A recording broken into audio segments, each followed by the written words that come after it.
En dépit de leur guerre incessante et pour célébrer leur unité culturelle, les Grecs organisaient tous les 4 ans des jeux en l'honneur de Zeus. Ces jeux se déroulaient à Olympie, un sanctuaire situé dans le nord-ouest du Péloponnèse. Outre les temples consacrés à Zeus et à Héra son épouse jalouse, le sanctuaire abritait une palestre pour les sauts et les combats, un gymnase pour les lancers et un stade pour les courses.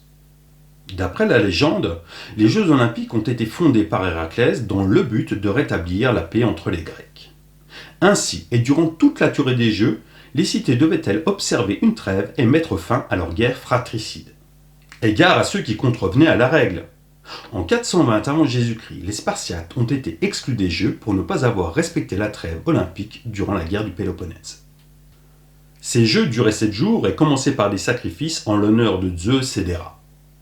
Les athlètes provenant d'Athènes, de Sparte, de Phocée, de Massalia ou de Syracuse s'affrontaient ensuite dans une série d'épreuves comme le lancer de javelot, le saut, le pugilat ou la course en armes.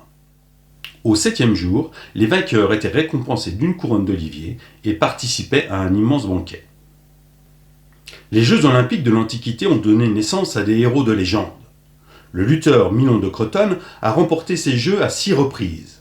Sa force était si prodigieuse qu'on le disait capable de porter un bœuf sur ses épaules et de le manger en entier.